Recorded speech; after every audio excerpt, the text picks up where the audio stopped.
Um grito de socorro. Olá, espero que você esteja bem. Nós estamos aqui mais uma vez para darmos continuidade ao estudo do livro de Jonas. Hoje Jonas capítulo 2, mas antes é necessário que eu faça 3 pedidos.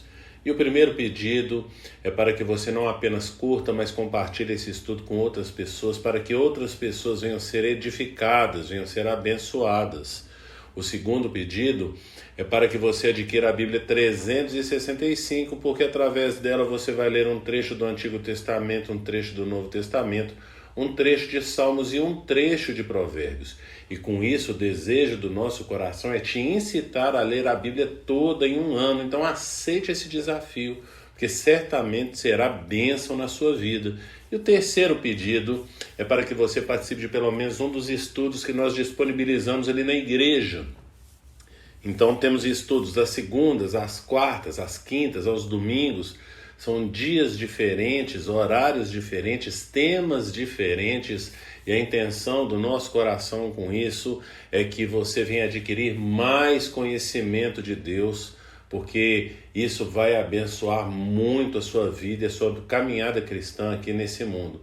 Então, se você quiser saber aí os temas em que nós temos tratado, dias e horários, basta você clicar na descrição desse estudo no YouTube ou então olhar a agenda da semana na nossa página ali no Instagram. Então você vai poder conferir ali os dias, os horários e os temas de cada um dos estudos. Venha participar, porque certamente você será abençoado. E depois então desses pedidos, vamos para o texto de hoje. A gente vai ler quase todo o capítulo 2. O capítulo 2 tem 10 versículos, nós vamos ler até o versículo 9, que diz assim: Dentro do peixe, Jonas orou ao Senhor, o seu Deus, e disse: Em meu desespero clamei ao Senhor, e ele me respondeu. Do ventre da morte gritei por socorro, e ouviste o meu clamor. Jogaste-me nas profundezas, no coração dos mares. Correntezas formavam um turbilhão ao meu redor. Todas as tuas ondas e vagas passaram sobre mim. Eu disse: fui expulso da tua presença, contudo, olharei de novo para o teu santo templo. As águas agitadas me envolveram, o abismo me cercou, as algas marinhas se enrolaram em minha cabeça. Afundei até chegar aos fundamentos dos montes, a terra embaixo, cujas trancas me aprisionavam para sempre. Mas tu trouxeste a minha vida de volta da sepultura, ó Senhor meu Deus. Quando a minha vida já se apagava, eu me lembrei de ti, Senhor, e a minha oração subiu a ti, ao teu santo templo. Aqueles que acreditam em ídolos inúteis desprezam a misericórdia. Mas eu, com um cântico de gratidão, oferecerei sacrifícios a ti. O que eu prometi, cumprirei totalmente. A salvação vem do Senhor. Então, agora nesse segundo capítulo de Jonas, aqui vem falando a respeito da oração de Jonas a partir de tudo que ele passou aí no capítulo 1. Eu preciso lembrar que ontem, no estudo de ontem, capítulo 1, nós lemos ali o versículo 1, 2 e 3, mas é necessário eu lembrar que é preciso que você leia o capítulo todo para você poder entender a mensagem principal do livro, porque a gente vai então falando, apenas uns trechos pequenos aí de cada um dos capítulos, mas para você conhecer a mensagem completa é necessário que você leia todo o capítulo. Então, o capítulo de hoje, nós lemos ele quase todo, ficou faltando apenas aí o versículo 10, a respeito dessa oração de Jonas. E essa oração de Jonas, ela vem a partir de tudo que ele passou ali no capítulo 1. Lembrando então, que nós não falamos toda a história do capítulo 1, mas o que vai acontecer é que ele vai entrar então num navio, Jonas entra num navio em direção ali a Tarsis, e aí esse navio é acometido de uma tempestade, então ali as pessoas ali que estão no navio jogam sorte para saber de quem que era a culpa do que eles estavam passando, porque eles estavam prestes a perecer, e aí então cai sobre Jonas, questionam Jonas o que ele fez. Jonas fala então que ele estava fugindo de um propósito de Deus, e aí então eles perguntam para Jonas o que eles devem fazer, e Jonas então fala que eles têm que atirá-lo ao mar. Então eles pedem perdão a Deus pelo que eles vão fazer, atiram Jonas ao mar, e vem então um grande peixe ali e engole o Jonas. E aí então, quando Jonas estava dentro, né, do grande peixe, aí então ele faz essa oração que nós acabamos de ler.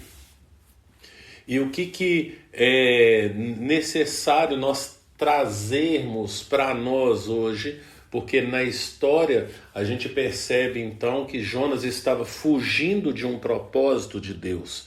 Deus queria que ele fosse para Nínive pregar o arrependimento, para que o povo se arrependesse e ele não viesse a consumir toda a cidade.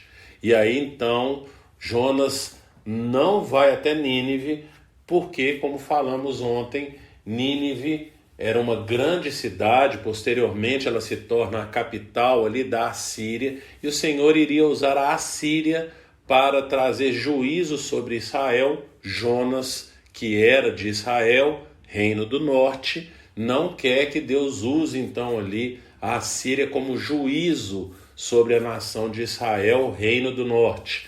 Então, agora ele fugindo então da presença do Senhor, se encontra agora então no fundo do abismo, dentro ali, né, do grande peixe. Ele se vê ali então quase que afogado, né, assim. Ele fala isso ali no versículo 5, as águas agitadas me envolveram, o abismo me cercou, as algas marinhas se enrolaram em minha cabeça. Então ele estava se afogando, né? É isso que o texto está querendo dizer. Então, quando ele estava ali prestes a morrer, aí ele fala então que ele vai se lembrar do Senhor, né? E que vai, lá no versículo 7 ele fala, quando a minha vida já se apagava, eu me lembrei de ti, Senhor, e a minha oração subiu a ti, ao teu santo templo. Então vem uma ação de Deus. Embora o Senhor tivesse um propósito na vida de Jonas, esse propósito precisa ser cumprido. E Jonas, então, foi levado até as últimas consequências. Então, Deus nos leva até as últimas consequências para fazer com que nós nos voltemos a Ele. A gente percebe, então, que Deus tem um propósito que é muito maior do que Jonas, que é toda uma cidade de Nínive, é levar toda essa cidade aí ao arrependimento. Então, a vida de um homem, quando tem várias vidas aí em jogo, não é assim? Ela não vale tanto uma vida quanto a quantidade de pessoas que seriam poupadas ali. Então é do menor para o maior, não é assim? Toda vida importa, toda vida interessa, mas os propósitos de Deus não podem ser frustrados. E o propósito dele é maior do que a gente imagina. Então Jonas achou que ao fugir ali do Senhor, que o Senhor o esqueceria, levantaria talvez um outro profeta, ou então não levaria nenhum profeta ali para pregar a Nínive, mas quando o Senhor tem um propósito, ele faz com que se cumpra esse propósito dele, como falamos no estudo de ontem, porque a vontade dele é boa, perfeita e agradável, por mais que muitas vezes a gente não entenda, por mais que no processo parece que não é, mas depois que tudo se finda, depois ao final de tudo a gente olha para trás e vê que valeu a pena e que o propósito de Deus é bom, perfeito e agradável. E Jonas então, ele se vê aqui ainda no meio do propósito, na verdade ainda no início do propósito de Deus na vida dele. E o Senhor permite que certas coisas aconteçam com ele para cumprir o propósito do Senhor, que é maior do que as nossas vidas. O propósito do Senhor é maior do que a minha vida. O propósito do Senhor através da minha vida é maior do que a minha própria vida. O propósito do Senhor na sua vida é maior do que a sua própria vida. E para que isso aconteça, o Senhor permite então que certas coisas aconteçam para nos levar para esse propósito. O que cabe a nós é nós sempre então nos recorrermos ao nosso Deus. Nós conhecemos o nosso Deus. Nós sabemos, como diz aqui no versículo 8, que ele é misericordioso, e Jonas sabe que Deus é misericordioso e sabe que nesse momento de aflição, nesse momento de súplica, o Senhor não vai se voltar contra ele, mas vai entrar sim com seu socorro, né? Como diz aqui no versículo 8, aqueles que acreditam em ídolos inúteis desprezam a misericórdia, porque Deus vem e entra com a sua misericórdia. E aí ele fala então de que ele vai cumprir os votos então que ele fez ali ao Senhor, versículo 9. Mas eu, com um cântico de gratidão, oferei sacrifícios a ti. O que eu prometi, cumprirei totalmente. A salvação vem do Senhor. Então, nós precisamos entender qual que é o propósito de Deus nas nossas vidas. Como eu falei ontem, por que o Senhor permitiu que você viesse nessa família onde você está, fizesse parte dessa família que você faz parte? Por que o Senhor te colocou nesse bairro, nessa localização aí aonde você mora? Por que o Senhor te colocou nesse local de trabalho? Por que o Senhor te colocou na igreja onde você está? Em tudo há um propósito de Deus e nós precisamos fazer com que esse propósito do Senhor se cumpra nas nossas vidas. Muitas vezes nós murmuramos, não é assim? Muitas vezes nós reclamamos, muitas vezes porque não está de acordo com o que a gente gostaria que fosse, mas é exatamente por esse motivo que Ele nos colocou lá.